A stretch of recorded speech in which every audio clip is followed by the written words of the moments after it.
everyone. Welcome to Stuff I Never Learned from a Schoolbook. It's Monday night, 7 p.m. Central, 8 Eastern, 6 Mountain, 5 Western, for those who have a hard time telling time. Welcome to the show. I just got a pop-up telling me that Facebook might be having some difficulty streaming this.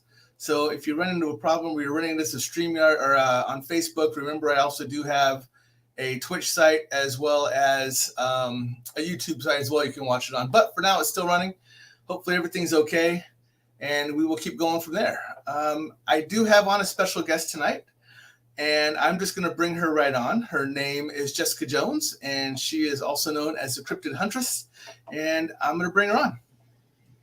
Hi, Jessica. Hey, Tom. Thanks for having me. Good. So I don't know if you just heard that, but I just had a pop-up telling me that Facebook is having an issue. Okay. I'll let you know really quick. It just says we're having trouble streaming to Facebook. This may be an issue on Facebook's end. Is it possible the stream was ended or deleted on Facebook? We'll keep trying and let you know if it's resolved. So right now it looks like my Facebook folks may have an issue. If not, then they're trying to say just remove and add a new one. So let me go out here really quick and remove my Facebook, if I can. And then I'm going to go ahead and add it back on really quick too. So we'll see if this resets everything for us. Let's see how that goes. So this should all start working now, I believe. Save changes. My Facebook is running again, so we'll see if it checks. There it goes. It checked back up. So hopefully that means my Facebook clicked back up because I don't have that error up there anymore. Sorry about that. Technical difficulties. Sometimes that happens when you probably get people like us on. I know I have a tendency to break electronics because I'm not just a host, but I also have abilities, so I seem to break electronics a lot. Yeah. So anyways, welcome to the show. Thank you. Give people time to jump in here because it's been a while. So how was your day? How was your weekend? How was your past few days? I got confirmation. We are now good. Man. Oh, good. All right. So Facebook's working. Okay. Yes. Yeah. No, I had a very busy weekend. I do shows all weekend. So I don't get to do anything but shows all weekend. So yeah. So I had a remote viewing show on Friday where I remote viewed some Mandela effects. Yep. And that was interesting. And then Saturday and Sunday I do shows on Spaced Out Radio. Yes. And I had the alien expert at Wright-Patterson Air Force Base was on my show Saturday night. And then last night I had Marie Dumont from down in Florida. She's a Bigfoot field researcher and the head of Mid-Florida Bigfoot research team. So you were very busy. Yeah. So I was a little tired today. So it's been a little rough day today, but I'm good. Oh, and I did after hours with Space Out Radio this weekend too. So I was up late. Because you didn't have enough to do. You decided to add something else to the mix. Well, I was asked to fill in. So yeah. So for those surprised I have a voice today. Yeah. I'm kind of surprised too. For those who want to know, right down here on the bottom, you can see Jessica Jones, the cryptidhuntress.com. I don't know if there's one word. I separated out for some stupid reason. They get the gist. Thank you, Tom. I appreciate that. So Jamie is saying hi to us, and she was on my show recently, and she was like, oh, I explained I had you on the show, and she's like, I don't know really much about cryptids. I really want to come watch the show. So she's really here for you, not for me. I'm just a pretty here for all the knowledge that you have. So nice. Well, hey, Jamie. And then Stuart's saying hey from Texas. What's going on, brother? Hey, Stuart. It's hot here in Georgia too. It's humid though. It's nasty. I'm in Nebraska and we have the hot humid going on. It was ugly. You'll see this name pop up a lot here. This is Nicole Springer. That's actually my wife. You will hear her laugh in the background. She sits on another computer and she kind of keeps an eye on everything. Did I lose you, Jessica? I'm here. Okay. I'm here. I froze. I'm sorry. My internet. I'm saying I don't know if that's me or you, but it's my internet. It does that every now and then. I don't know why. Sorry. Oh, it's fine. Like I said, Could be my stuff breaking, but you'll hear Nikki laugh every once in a while. She's in the background. She actually sits in another room and monitors our internet nice. to make sure it's working, and lets me know. Hey, Nikki, what's up? You need a moderator. She's on a little bit of a delay, so she will laugh out of turn after something's already happened. So just so you know. That's hilarious. I like that. Thanks, Stuart. Appreciate it. Yep, the beard. That's what it is. I think that's the only why people come on the show is my guest and my beard. So, yeah, even she's saying stuff glitching right now too. So her stuff is going crazy too. Yeah. Yep. Yeah. I've been getting this a lot lately. I don't know why my internet, I mean, I'm plugged into the Ethernet. So wow. And you're still breaking. It still does it. Yeah. That just might be your energy right now, or the energy that's going on in our surroundings right now. So yeah, it could be. Yeah. So you never know. So I will ask the standard question. I already warned you ahead of time, but I'll get this one out of the way first. So you are the cryptid huntress, and how did you come about starting this? And I'm also going to ask you a secondary part on that too, because you also taught paranormal as well, and I'm curious if you have paranormal abilities on top of that as well, or are you a host that just talks it with other people that do have it? So no, honestly, I this whole hosting thing is brand new. People keep asking me to host shows and go on shows. This is all it's all new. I'm actually a Bigfoot field researcher. Yeah. So I'm a Bigfoot field researcher by hobby, okay, and for fun. And I've been doing it for over 11 years. And I'm on several different teams. Okay, I'm based out of Georgia, and about, I guess, like I said, about 11 years ago, it kind of showed up on my path, being to do a Bigfoot field research expedition. Okay. Yeah. And here I am today talking about it. But, I honestly have been very attuned to the paranormal since I was a kid. And, I was seeing ghosts. I would spend my nights outside looking for UFOs in my front yard when I was a little kid. And my first science project was about black holes. And I don't know what first or second grader wants to know about black holes, but I did. Yeah. So it was weird. Yeah. But, yeah. So I've always been into like outer space, ghosts, I'd go to the library and I would always look for the ghost books, that was a big thing. And so, yeah, I've just always had an affinity for paranormal.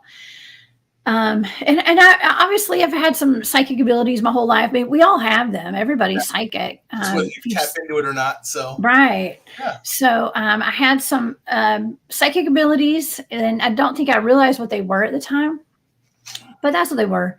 And eventually, I came across a group of Bigfoot field researchers, and you were like, "This is for me."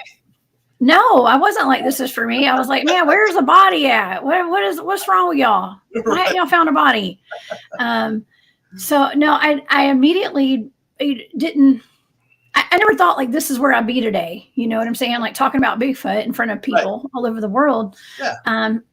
I'm all about the experience. Okay. And so, I mean, I kept my research quiet for at least 10 years. I didn't tell people anything about my research. Wow. Until recently. Yeah. Our whole team is very quiet about it. I mean, I'm on 3 different teams and work with people from all over the country. Yep. One of my teams is very vocal and kind of out there now. And even the head of the team wrote a book that's, pretty popular called The Meadow Project. So what team is that? Introduce your team. It's called Anomalous Studies and Observation Group. The head of my team is Trey Hudson, and he's one of my research partners. He wrote a book called The Meadow Project: Explorations into the South Skinwalker Ranch. Oh, very cool. Yeah. So that's one of my teams. The other teams are the North Georgia Cryptid Researchers. Mm-hmm. And the first team that I ever went out with is the Enigma Research Group. And those are a bunch of awesome dudes and ladies. And we're all trained in remote viewing together. We've been training for many years. Right, so we do that. Yeah. Cool, because that was one of the big things I read on your page, was that all of you are able to do the remote viewing. Mm-hmm. And you actually, so I'm going to kind of share some stuff. So you actually do remote viewing too for assisting and helping individuals, or like helping find individuals and everything else too. You're not just doing the Bigfoot stuff and the cryptids and everything else, Right. but you're tied into a lot of stuff. I Yeah. mean, not only, like you kind of brought it up earlier, you also did the Mandela effect. Before that, you were doing the guide stones. Before that, you were talking the CERN Hadron Collider. So I mean, so there's a lot of stuff that you're tied into that isn't just Bigfoot. Yeah. So right. So I mean, you've really gone from Bigfoot to let's talk about everything that's weird and wild in the world. So that's very cool. Well, the thing about it is that I went out on my first expedition with these guys, and the way I got introduced to them was my mom was going to these meetups every week at a family's house, this man's house. His name's Mr. Sam, and they would have lectures like metaphysical stuff, like paranormal things, and survivalist lectures and stuff like that. Just anything. Right. And so my mom would go on Wednesday nights, and she loved it. I'd go with her sometimes, and she was like, "Hey, we've got Bigfoot field researchers coming. I think you would have a good time if you came and joined me." And so I went, and there were 3 gentlemen from the Enigma Research Group, and they had all this evidence, and they were super credible. Okay, let's just put it that way. Okay. And they just looked like they really enjoyed it, and they knew they had seen Bigfoot. Okay, and so I just asked a bunch of questions. And I was like, well, where's the body? Why have you guys not found any poop? All that kind of stuff. Right. And they were like, well, why don't you just come on an expedition with us? They just asked me. And so I went, Yeah, I ended up going, and I know it sounds crazy, but I went. I didn't know those guys, but I knew my mom was like, she knew of them already. And so I was like, well, it's got to be halfway safe to go out in the woods, these strange men. Yeah. And incredible. I'll trust them. Yeah. And so it was fun. But I went out, and they had like a big expedition with like extra people. It wasn't just their team. And there's probably about 15 people there. It was a lot of people. Wow. Yeah. And a big team. Yeah, I just went out for a weekend, and I from the get-go had a UFO phenomenon happening, and ETs, and interdimensional stuff, and all sorts of other weird stuff, in addition to the Bigfoot activity we were having. Right. Yeah. So it was way more. I mean, I didn't expect anything less, to be honest with you, because I've always grown up with all that paranormal stuff going on around me. Yeah. And so it was a very interesting weekend. So and it ended with them asking me to join their team, actually, because it was so crazy. So I have to ask them. I got comments already come in. Jamie's saying, so you just gave her the best idea about remote viewing past events to find missing people. So, so about that team that you met up with. Okay, tell Amani we said hi. Thank you. Sorry, we had a lot of people that come in. Are they the ones who taught you to remote view? Yes. Okay. So, yeah, the whole team. The head of the team actually is an amazing remote viewer with many, many years of training. And so he decided that, we had a whole lot of stuff going on that we couldn't explain. So it was time to teach the team remote viewing. And so we spent the next few years spending days on end together at a secured location learning remote viewing. And I mean, it was literally days on end that we would spend together learning week after week. We would meet up, especially like on the weekends and stuff. Is remote viewing something anyone can do, or do you have to have something built into you initially to become a remote viewer? Anybody can do it. Anybody can. Now, is everybody going to be good at it? No. Probably not. No. But I mean, it depends on how bad you want it, and how tuned in you are. Okay. You just got to tune into that frequency, Did your remote viewing involve stuff like the basics that we normally see in all the great movies when someone's holding up a picture of a house and you're trying to figure out what they're holding up a picture of first, and then everything else, and you just advance from there? Or is it? That was not part of our training, no. But it's basically kind of what we're doing. I do mostly coordinate remote viewing, where I'm given a set of numbers. I don't know what those numbers are. They have no meaning to me whatsoever. Okay. And I'm tasked with those numbers, and I've learned it's called a blind target. And I sit down with a pen and some bunch of paper, and I write those numbers down, and I go through my charts. It's all charted out and very scientific, and I write those numbers down, and you do some like automatic writing and draw your ideograms out and sketch some, sketches, and all the sensory data starts pouring out, and you start hearing words and songs and smelling stuff and tasting things. And I mean, any kind of sensory data, I write it down. And after several pages of data, I can figure out what those numbers are. So it's a target. I'll find you when I have to talk, because I'm pretty sure I know a group you're working with, or I think I know a group you're working with. Just by the description, I'm like, let's just say I have a very strong military background. So. Okay. Well, yeah, I can't. Well, I can say a lot of the people I go out with are in the military.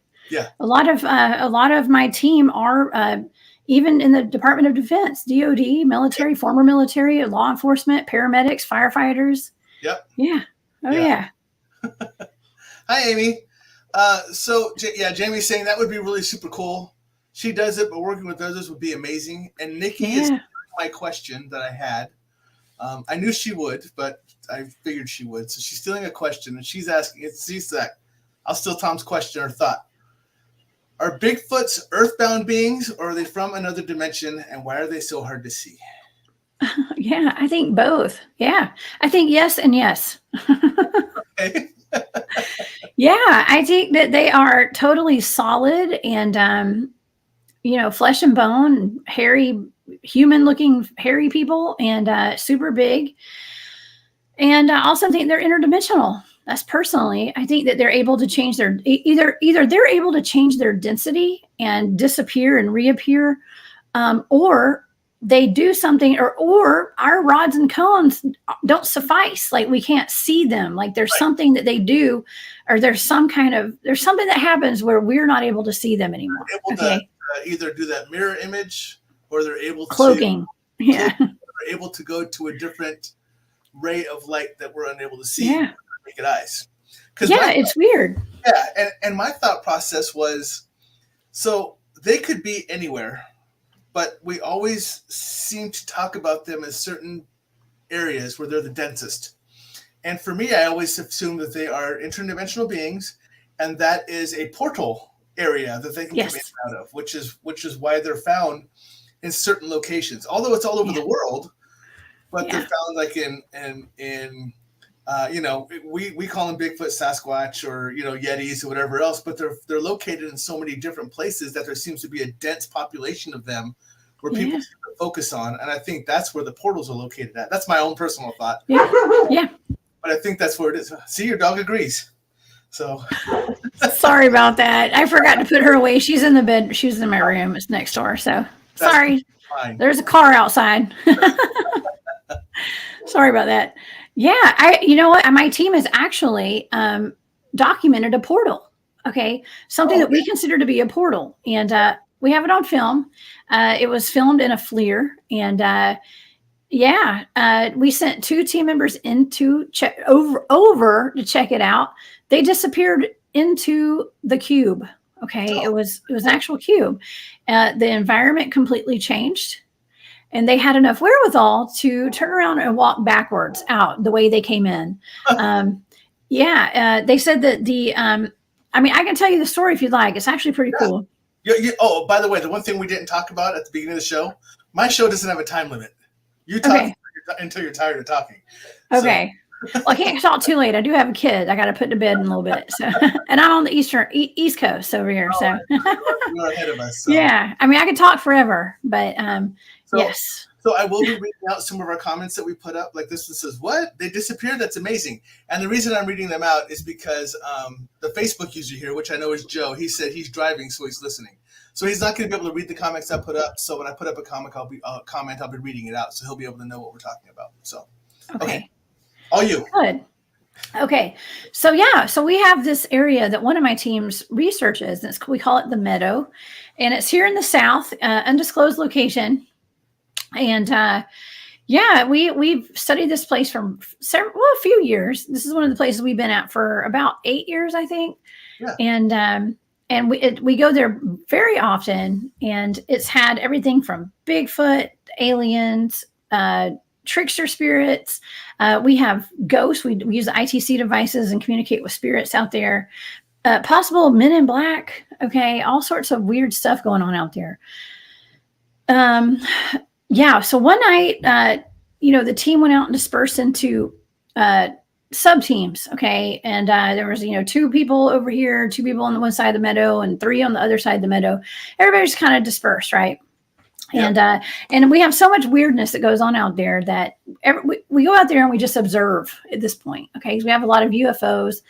We have a lot of, I guess you can call them like orbs and light beings that show up in the FLIR, and figures and just weird stuff.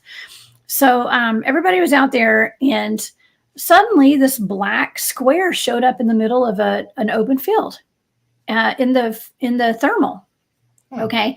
And it looked like it was cold at first. Okay. And actually it started off hot, I believe. So it was actually white when it first showed up. And it was a big, gigantic square, like a cube. And it looked like it had crosses inside of it, like X's. Right. And it looked like it had a door on the front of it. Okay. But this is something that was not supposed to be there. All right. In an open field. So one person saw it. I said, "Hey, do you see what I'm seeing? Am I going crazy?" The next guy looked. He was like, "Oh yeah, there's a box out there. That's weird." And then the third person, my friend Kristen, saw it, and she started recording. Okay, as they were looking at this thing, and it was starting to change. It went from hot. It was getting kind of cold. Okay, so the color changed, and we sent. They sent 2 of the team over to check it out. And those 2 guys got up to where it was, and they couldn't see it because it was, first of all, it was dark. Right. Second of all, they just couldn't see it. There was nothing there, okay, to the naked eye. Right. And so they guided them over to it. And as they got over to this square, it was about the size of like a shed or like a small garage or something. It was, a good size square. Right. And their white heat signatures got up to it, walked over to where it was, and they were guided over to it, and they disappeared. Their heat signatures completely disappeared. Yeah. And so they were in there for like about a minute. Yeah. They said that the vegetation changed on the ground. They're both former military, both of them. And one of them special forces and stuff, and Army Rangers, and Bob's in the Navy. And I mean, these guys are and he's a SA search and rescue guy. Okay. They know their terrains, and they know their surroundings, and they know subtleties and energy shifts and stuff. And as I got up to it, they said it was like walking into a black velvet curtain. Okay. And the temperature changed. It got colder. The stars disappeared. They couldn't see the stars in the sky, and the flooring was smooth, whereas it had been briars and grass and mud and stuff. Right. Yeah. So they were like, "Okay, this is weird. Yeah. Let's walk out of here."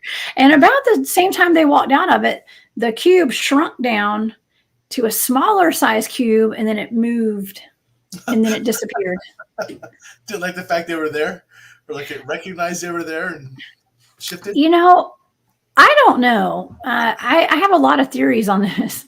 So, was there any discussion about maybe like what would happen if they were in there 5 minutes earlier? Would it have shrunk down and shifted with them in it? Yeah. Would they have been able to come back at that point, or at another location, or what? So yeah, that's pretty awesome. We don't know. Yeah. We have no idea, but the team now has protocol. And it's really wild because like we don't know anyone who's ever experienced this before. So like you got to come up, like, modern day problems call for modern day solutions. The guys are like, well, next time we're gonna have rope. We're gonna tie a rope around somebody who has the highest life insurance policy. Okay. It's like who stands to have their family gain the most? Okay, we're gonna send you in. You're the first victim in. Yep. Yeah. So yeah, it involves tying a rope around somebody and pulling on it and hoping they come out. So I'm on the pulling side of the team. I'm not going in, but I'll pull them. Yeah. I'll pull you out. I mean, we just hope there's somebody at the end of that rope, but it's just because we don't know what else to do. We're like, it's scary, and it could be where all these missing people are going, in the national parks and the missing 411 stuff that you hear about. Yeah. Well, there's also that location over in Japan where they talk about that, and one of the big national parks over there that people go in, but they never come back out again, and they find clothing and everything else, but they don't find the people. So they're like, well, what happened to this person? So it's all over. Well, it's weird. We don't know what kind of, I mean, my question is, it just didn't seem natural to me. Like, it didn't seem like it was a natural occurrence. Right. What kind of technology does our military have, or our government, or some kind of secret black op program or something? I mean, was that cube there because they knew that we researched that area and they're going to take some of us? I mean, right. I don't know. I mean, it's legitimate questions, honestly, because it's like, well, what was that doing there? Was it, we do have Bigfoot activity out there. We have a lot of ET and UFO activity, missing time, all that. So and that's why Jamie earlier, she said, well, because the Bigfoot, you're talking about that with the ET and everything else, that's probably why you had the interdimensional alien activity out there, because we were talking about Bigfoot through the portals. So that's probably how come everything kind of cycled at that location, because it was all, they all kind of tie together. Yeah.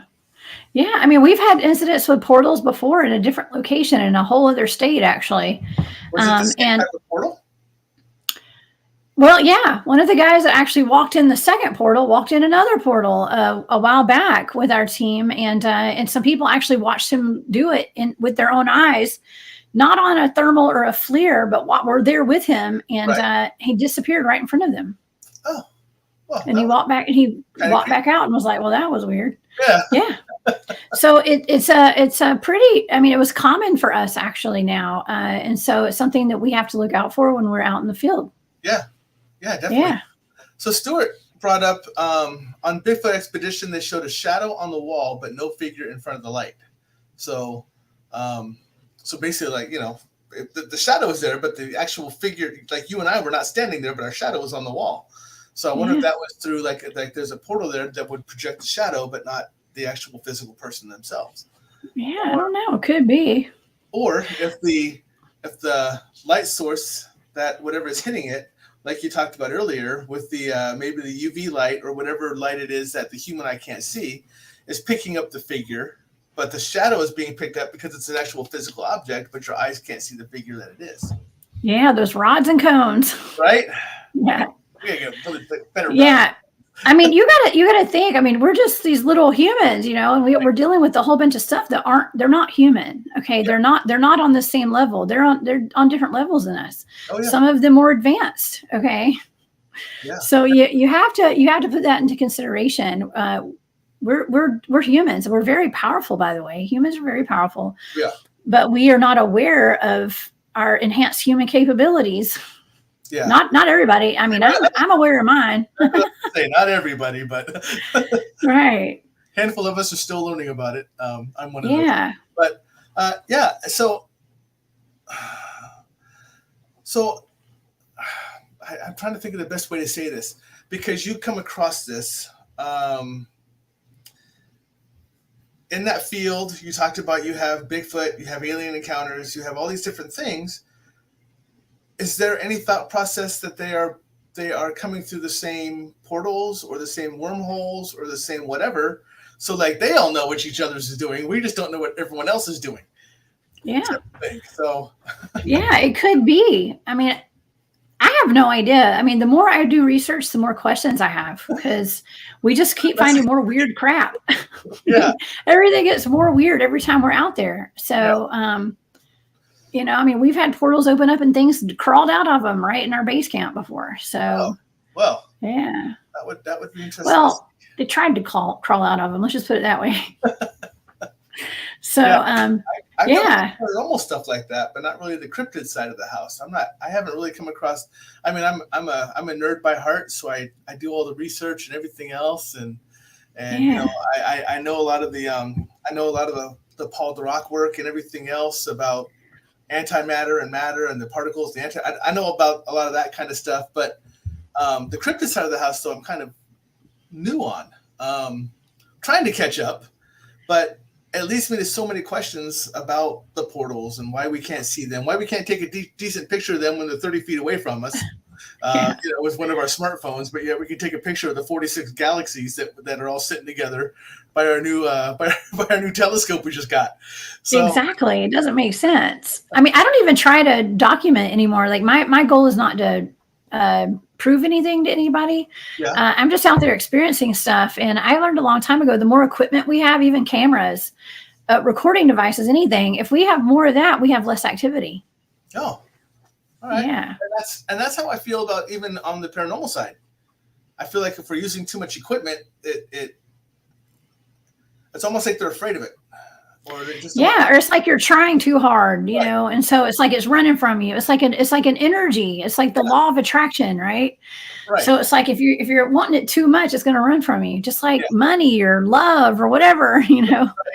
It's like paranormal and Bigfoot. It's going to run from you too. So there's a very even balance. I mean, honestly, if you know, I like I said, I'm in it for the experience, and I always have been. And so I've always had a lot of activity of some kind.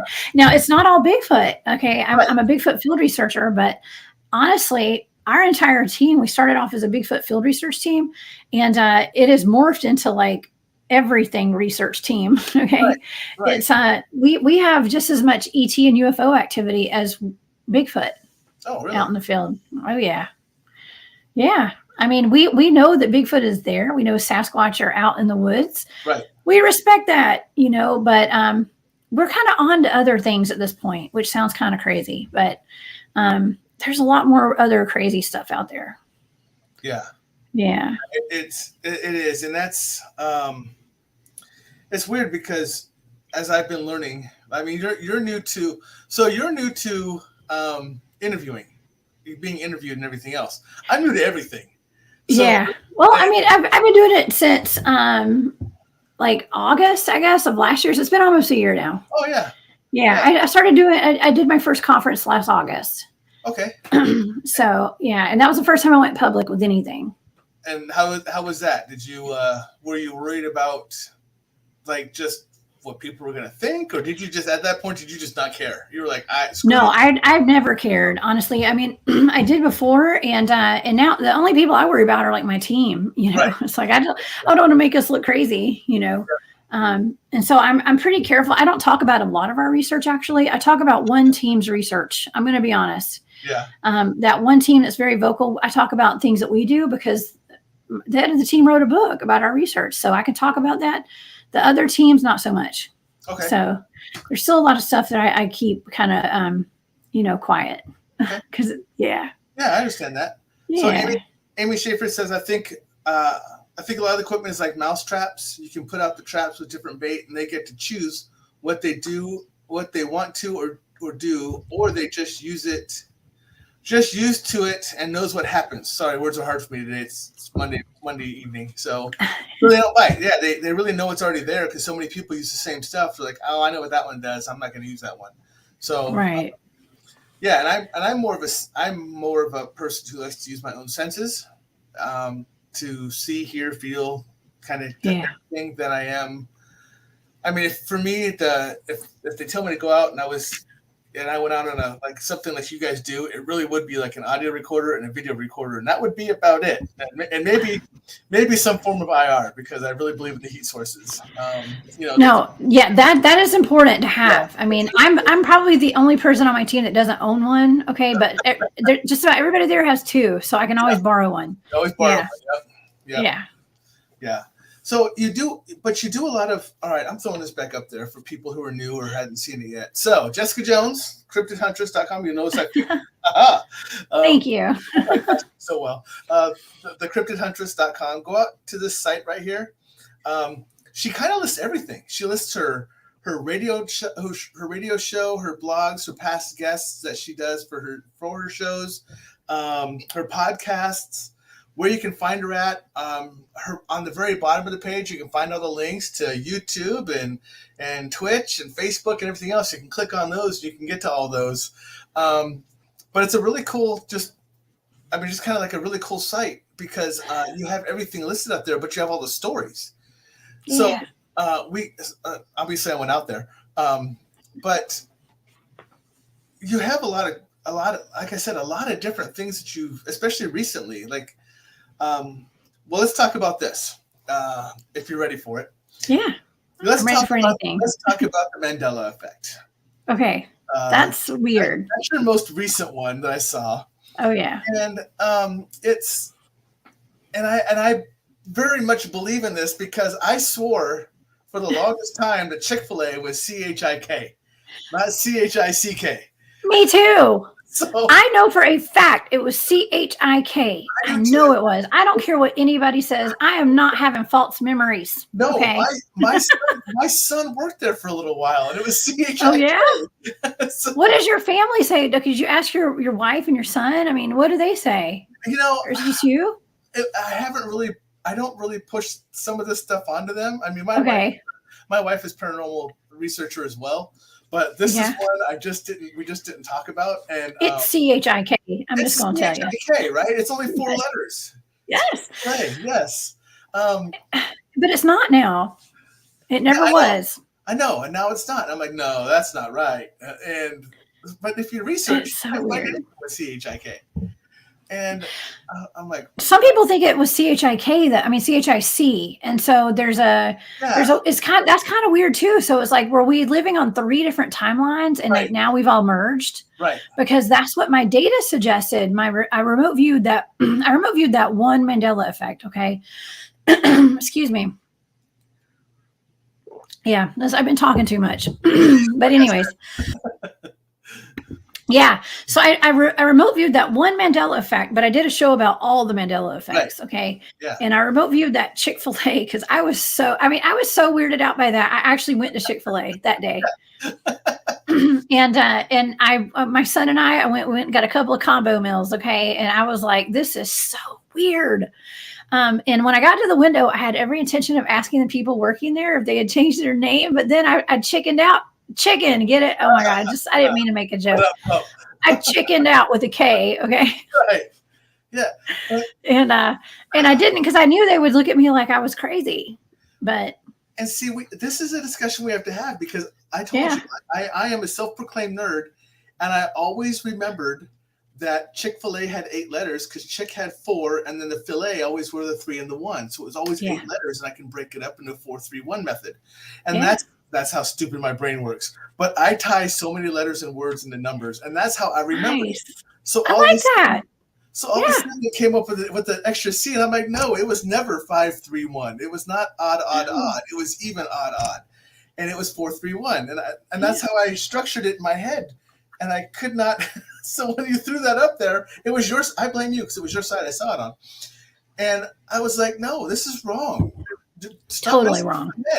So now I'm not happy about anything. My whole life is wrong. And Jamie's saying, yep, it's collapsing timelines. I've been told we are. So, yep. And I talk about the collapsing timelines. I don't call them collapsing timelines. Some people call them parallel universes, but I don't. I always say they're like the lines of longitude on the Earth because, those always run from the poles. They widen out and then they cross again. Yeah. And I believe it's just a bunch of meridians that do that, a bunch of longitudes that do that. And when they cross, that's when we have that interference. And that's what jacks us up is when 2 of our parallel universes aren't parallel cross and jack each other up and change Chick-fil-A to Chick-fil-A. And it's just not right. So you're having issues? I mean, yeah, it's just that internet. I don't know what's going on. I guess all the neighbors, everybody in my cul-de-sac is using the internet right now or something. I don't know. That's because we're all watching you. But, that's because we're all watching I doubt it. I don't tell them what I do. They don't know me like that. Oh my gosh. Yeah, it is weird though that there's so many people. It was pretty much divided where, and here's another thing too, is that now that I've seen the CHICK sign, now it's becoming normal for me to see that. And so it's almost like those old memories of the CHIK are fading a little bit, even though I made a big deal about it. But see, it's integrating now. And I think that's kind of what the point is. Like, that's how they've been getting away with this stuff, whoever they are, and whatever this timeline thing is.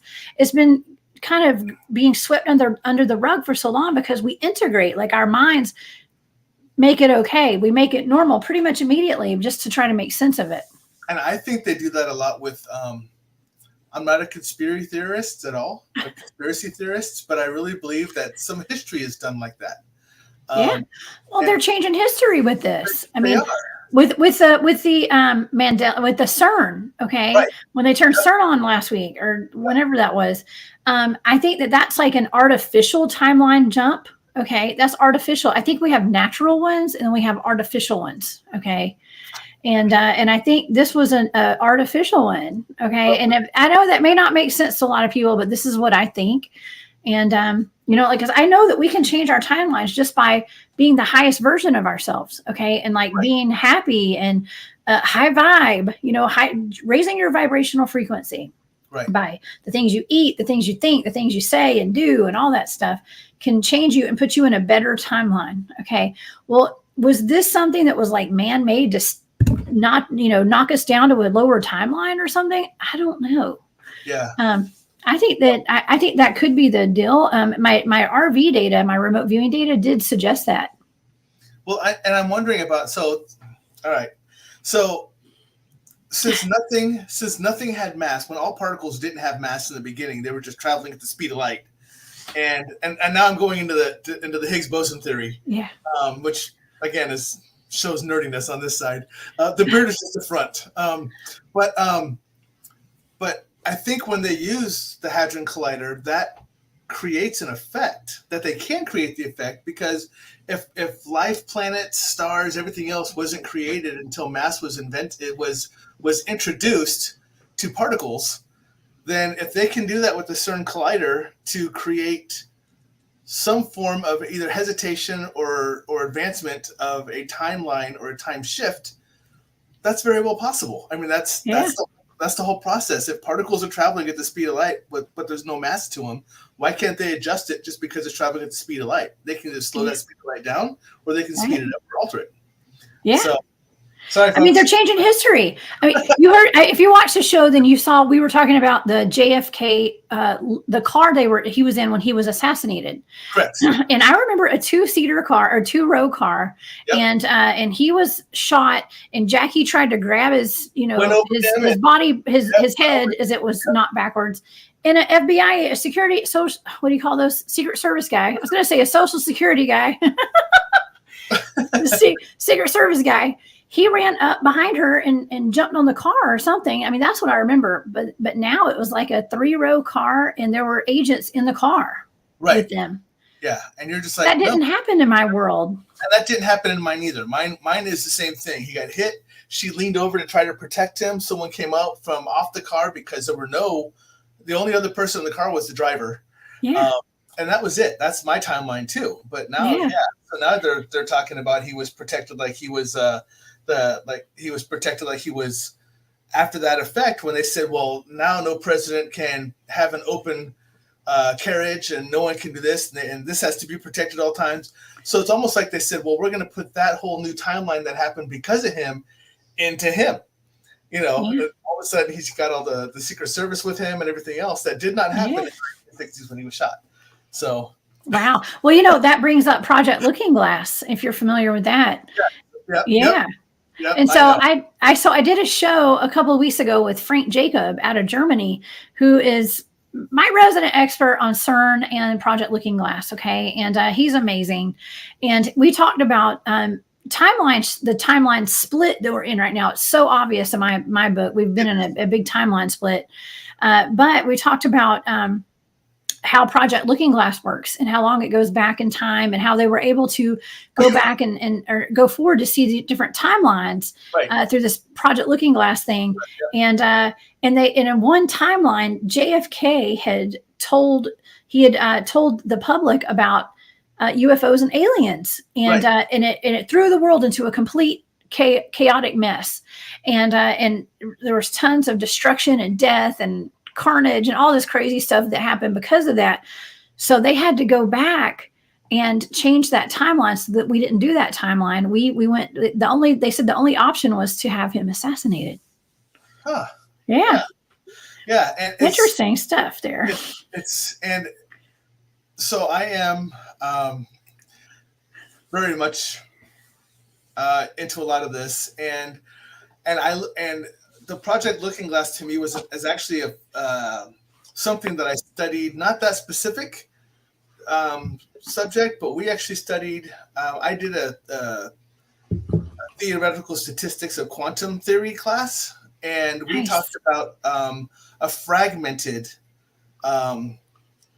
We called it the fragment effect, and basically what it was is like it's a looking glass effect, but it's when one timeline actually hits a fragmented piece of glass, and when it hits all the different different ways it can branch off, it branched off to that many ways, and then when that happened, it created so many different timelines and so many different theories of what could happen that we just ended up stepping into one of those. We were on one path until we hit it. Once we hit it, we break off, we take a new one, and then something else happens down the road, we get another one and branch off to another one. And so it's not that life is predetermined. It's only as good until you hit your effect or until you hit your fragment, and then it breaks off. But not everyone breaks off on the same one. That's the big thing, which is why some people remember Chick-fil-A CHIK. CHIK, because you and I, we're in the same place, but we fragmented two different directions. So I have always seen it as CHICK, for instance, and you only saw it as CHIK. Even though we're in the same timeline, we saw it two different areas of the fragment. So, and that makes sense. That was something that we did when we were in college. So that was what we did in college, and it was very interesting to come up with these theories. And all of a sudden, now that I research it, I'm like, well, that could have actually. We were doing it just for fun. But now we're like, well, that could actually work. Man, I can appreciate all this conversation too, because, a lot of people are just like, oh, like my dad today, for instance, he was asking me about my show about the Mandela effect, because he doesn't have internet at his house. He lives way out in the country. Okay. And he's always like, I can't watch your show because my internet wasn't working. But he was asking about the Ford logo thing, because he owned a Ford dealership. Okay, for many years. And my grandfather did too. And he remembers the F not having that curly Q loop on it. Not having the loop. It didn't have that. And so he is still weirded out by that. But in his mind, he's trying to make sense of it. Like, well, maybe it was always like that. And I just am remembering it wrong. But I mean, he raced Ford cars. He was a race car driver. Like, how could he had it on his jacket every day? So he should know. Yeah. And I'm the same way. I had a Ford Mustang, and I had an old 72 Ford F-100 pickup and everything else. So, right now I'm actually driving a Ford F-150, but, I'm just trying to figure out. I'm like, I don't ever remember. I'm the same way. I'm like, I don't remember the curly Q on this. So when I saw that as well on your show, I was like, stop it. You hurt my brain. So it was just a little wave. There was no curly thing on it. Right. I think that would have been too much of an addition for the price it would have cost to have that on there. So, Yeah. So, yes, I don't know. I researched that just for fun. I know. I told you people. So he's saying a loop. Yeah. So Stuart, on the logos, there's one on the F where it just comes out, and then on the cross on the F that makes it the F, it just kind of goes out and just goes to a point. But on the other logo, it comes out and actually circles around and forms that loop. And I'm like, that's not right. The loop was never there. I don't know the loop of the Ford emblem ever until I saw it on your site, and I'm like, I still don't like it. To me, it was ugly because it was foreign. So I know. Well, it's really odd how it's almost like history can be changed now. I mean, I guess it's always been that way for all we know. Yeah. But yeah, that could be the fragmenting of life, where we're both walking the same dimension, the same path, but we're seeing two different things. Yeah. I got really offended too when I was reading those about doctors say it's confabulation, honest lying. And I'm like, I'm not lying to myself. Come on. Yeah, exactly. I'm offended by that statement. I remember things. I am completely sane. Okay. I like to think I am. I know. I tell people I am definitely crazy, but not because of this. Yeah, exactly. I have mentioned other reasons why I'm crazy. This is not. I'm of sound mind. Okay. Today at least. Right. As long as I can remember. Yeah. So. Exactly. But yeah. And then you okay, so I have to ask your opinion. I did not get the chance to watch this whole thing of yours, I have to admit, but I wanted to, and I still have a bookmark to go watch. It's okay. Ask away. I'll tell you. The Georgia Guidestones. Yeah, I live in Georgia, so yeah, I know. That's why I'm coming to the source. Yeah. So that morning I got I saw right away. I thought. First off, help everyone know, because I don't know if everyone knows what the Georgia Guidestones is. Give a brief understanding what the Georgia Guidestones are. Back in 1980, this weird, gigantic monument was erected in North Georgia, like northeast Georgia, near Athens, where University of Georgia is, in a town called Elberton, and it's in the middle of a cow pasture.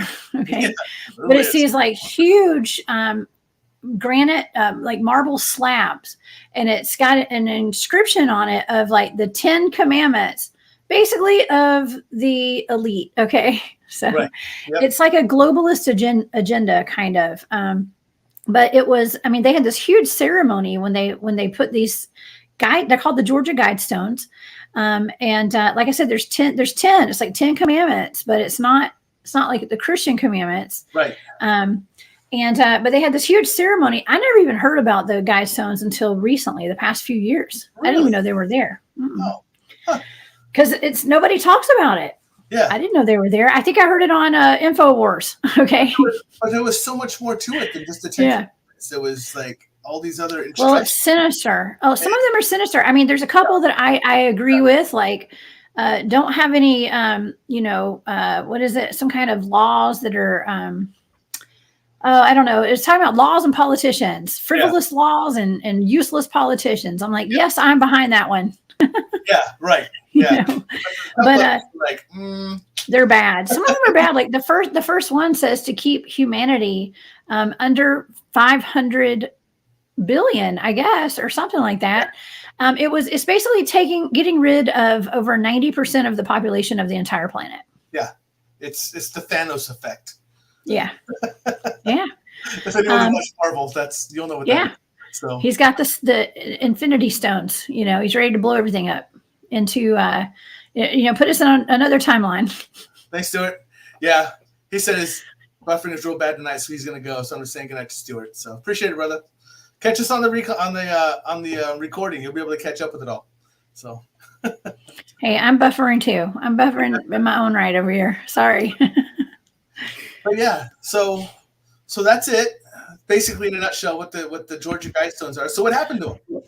Okay, well, yeah, well, there's more to it than just that, but that's like the main thing where people are like really upset about it is like it says what it is like in case of an apocalypse, this is how you rebuild society. Right. Okay. Exactly. That's what it is. Okay. So it's not just get rid of 95% of your population. It's almost like, well, when that happens, like it's planned out to happen or something. Right. But if you look at the state of the world today, there's a lot of forces working against humanity right now. Okay. Yeah. And that includes depopulation agendas. Okay. And environmentalism at the expense of humanity. Okay. Things like that. So we just have to be aware of what that is. So it was kind of like a globalist, kind of monument. Okay. And that's how people saw it. It may not have even been, but that's how people saw it. Right. And nobody knows who put it there. And there's rumors that it was George Soros or Ted Turner. Okay. Or the Rosicrucians. All right. Or the Church of Rome or something like that. We don't know. We don't. And there's also, it said there, I actually visited them last year. And I was doing a Bigfoot field investigation at a local state park around there, and we had some downtime. And so me and a couple of the guys went over there to go see them. But, it was a little ominous. It's actually, it was put up on a ley line. Okay. So it had an energy to it. Okay. And the Cherokee call it the center of the earth right there in that exact spot. So there's some significance on a spiritual level to why it was there. We're not sure why or who put it there. But okay, so woke up the other morning and the guidestones had been demolished. I mean, it had been exploded. And some people were saying lightning struck it, and other people were saying there was a bomb. Well, I happen to have friends that live in Elbert County, and two of them are on my team, my Bigfoot field research friends. And so I posted something about it online, and then they chimed in. One of them chimed in, who is a former military guy, a paramedic out there, and he got the inside scoop immediately and started sending me pictures. And he's a bomb expert and all that kind of stuff. And he was like, it was definitely explosives. I think we think it was explosives. And right before I went, I decided to do a show because I was like, well, this is a big deal. Let me just go ahead and hop on and do a YouTube live on my YouTube channel. And I brought my friend Chris in, who lives in Elberton. She works at the local hospital there, and my friend Tanya. And we did it. We did a show. We went about an hour talking about it and showing pictures. And I remote viewed it. Okay, that morning, yeah, I had remote viewed it and to see what happened. And I saw immediately that it was explosives, and it was an inside job. Mm. And by inside job, I don't mean somebody from the county, because the county owns the property. Right. Okay. Excuse me. The county owns the property. I think whoever blew it up are the people who put it there. Oh, yeah. Yeah. Interesting.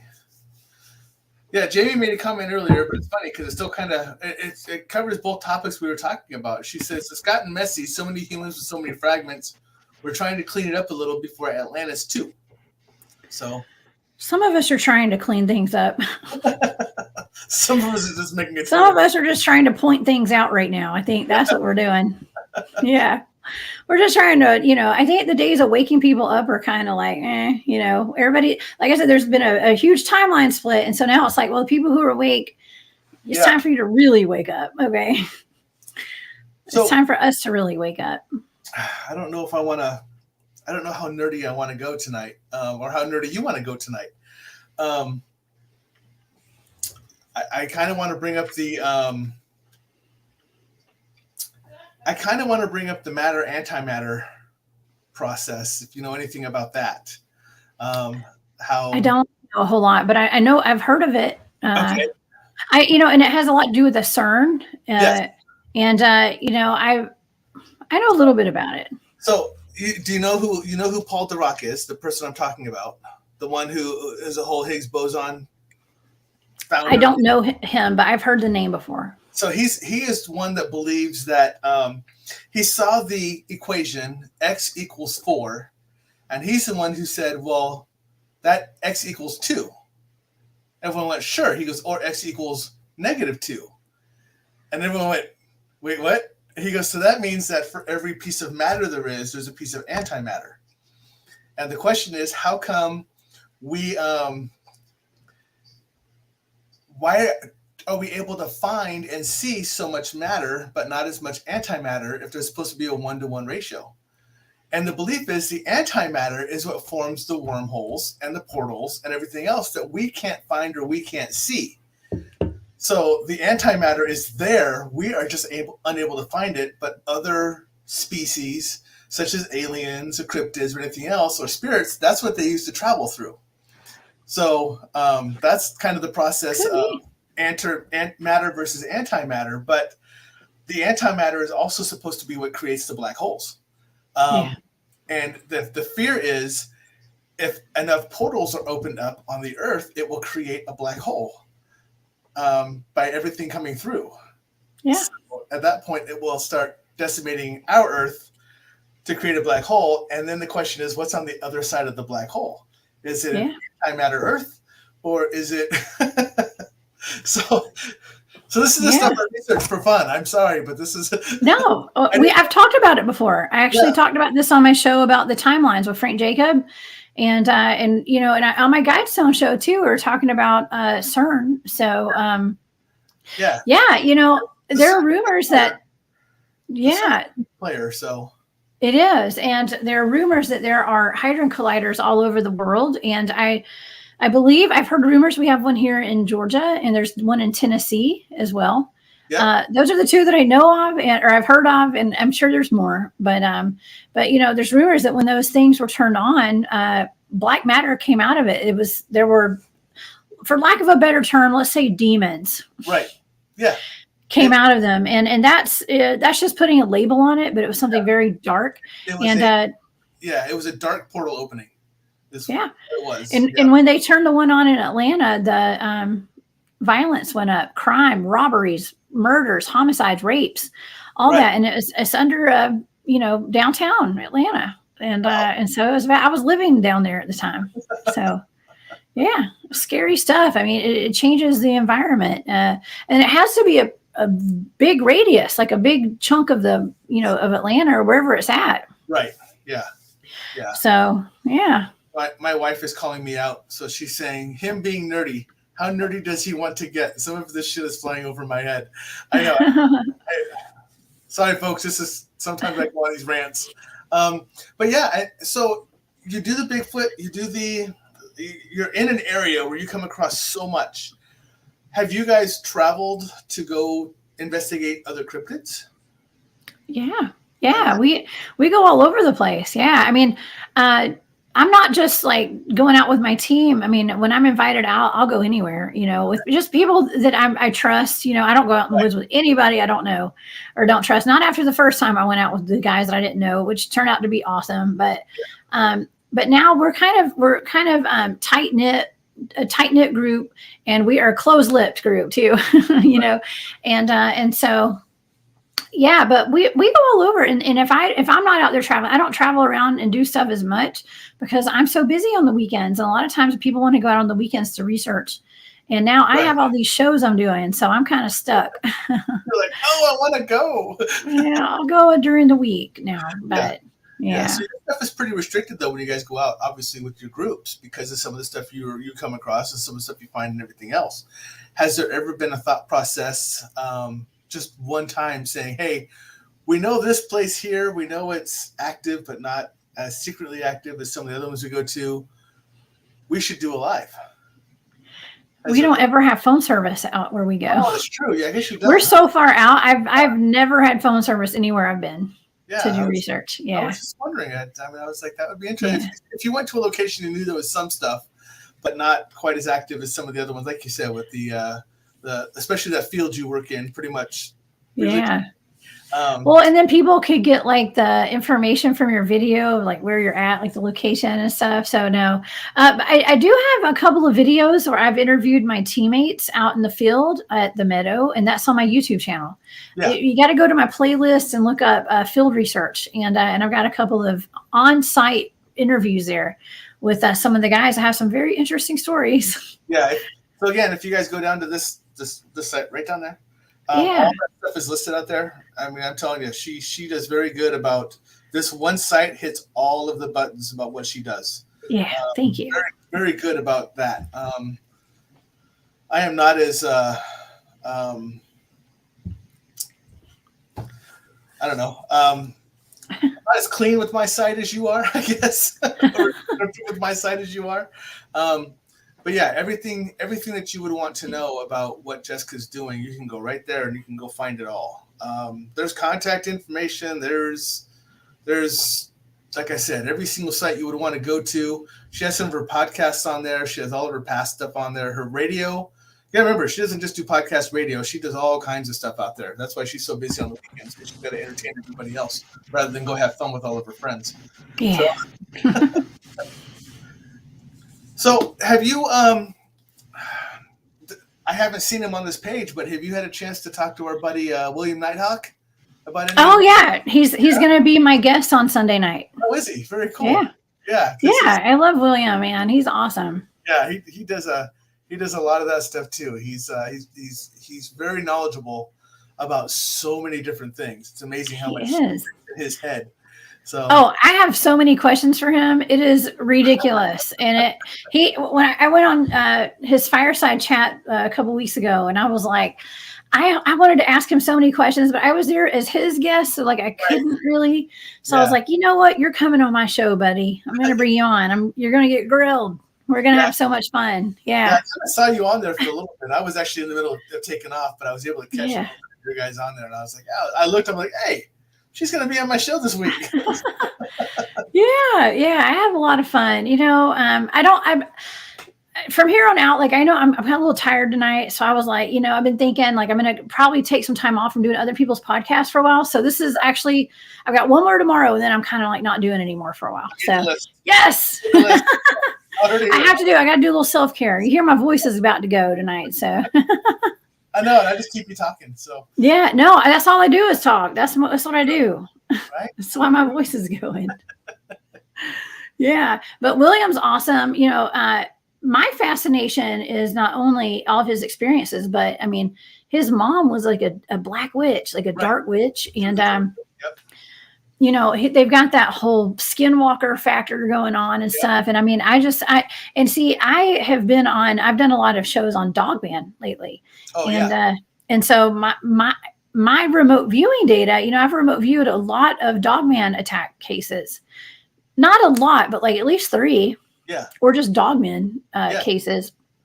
And there was one time where it looked like one of them was a Skinwalker.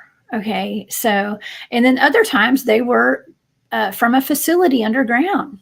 Okay.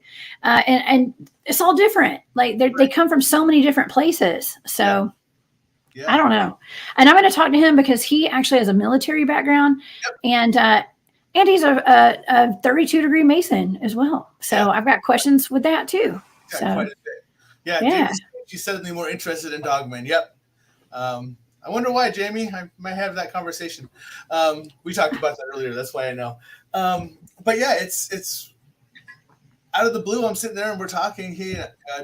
William and I are sitting there talking. All of a sudden he goes, hey, I got to go. I got to prep a kid who's got to do a ceremony because he's got to face a Skinwalker. I'm like, what? He's like, face a Skinwalker. Yeah. He's like, and I'm like, whoa. He goes, yeah. I guess he had to shed that negativity, that like a curse from a Skinwalker that was brought into his family, and he was going to be the one to help break that curse and everything else. Oh wow. So, wow, I didn't even know you could do that. Yes, and he actually prepares people for ceremonies for that. Like if you have to do that, he's the one who actually. He knows how to do all that, and I think it's because of his mom and his background and everything else. So, yeah, he is a very interesting dude that you're going to get to talk to. I'm glad you said that. Now I have a little more something to talk about with him. I mean, I have so much to talk to him about. It's not even funny. I'm like, I don't know how we're going to squeeze that in 1 hour. My shows are only an hour. Yeah, it's. Mine are supposed to be, but obviously they're not. I don't run against anybody for competition or anything else. So it's just kind of however long we want to talk. So it's perfectly fine. But I am going to wrap this one up because I know you have a very sore throat and you have a kid to put to sleep, and it is. Well, thank you. I appreciate that. And I don't want to keep your kid up, and I don't want to have to keep you talking. Oh no, it's okay. My throat is hurting though. My throat never hurts, so I don't know what's going on. Yeah. Like I said, I woke up having a weird day today, and I think that has something to do with it. It's CERN. It's CERN. Yeah, it's whatever. So I'm going to throw this up there one more time. Remember, folks, go out there to the Jessica Jones, thecryptidhuntress.com. Check out that site. It has absolutely everything you want to know. Follow her. Start tagging her on Facebook, on YouTube, wherever she's at. Go out there, click, follow, enjoy, share, get her name out there to the public. Make sure everyone's out there talking about her because she deserves it. Thank you. Sweet. I appreciate that. Jamie saying, thank you, sending healing to you. Amy saying, great show. If you don't mind, I'm going to throw you backstage, but don't go anywhere because I do want to talk for a couple of minutes afterwards. Okay, thank you. Thanks, y'all, for having me. Yeah, thank you for coming on. I appreciate it very much. I'm going to throw you backstage, say goodnight to the crowd, and I will be right back with you, okay? Okay, bye. All right, everyone.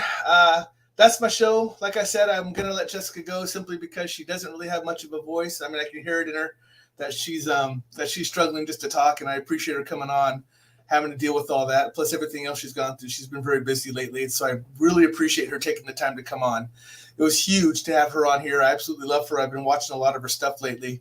I was now she knows, but I was a closet Jessica Jones fan for a while, and I was just kind of checking everything out in the background, reading along with it, and keeping myself silent, but learning all about it, which is how I knew how to talk to her today, because this is the kind of research I do. But anyways, thank you for coming on tonight. As you all know, I have another show next week. I have on someone, her name is Astara Raven. She is absolutely fantastic. Another outstanding guest. Watch for the commercial coming out later on this week and the advertisement coming out tomorrow. And as a special surprise, ta-da, I will actually have on a second show on the 27th of July with someone named Robbie Thomas. Robbie Thomas is fantastic. He's worked with the police. He's another one of those who helps find lost people using his abilities. And he's written books. He's been in movies. He's been on TV shows. He has done so much. His advertisement is also going to be going out this week, and the commercial will follow on as well. So next week I have 2 shows on. Monday I'm going to have on Astara Raven. You have to check her out.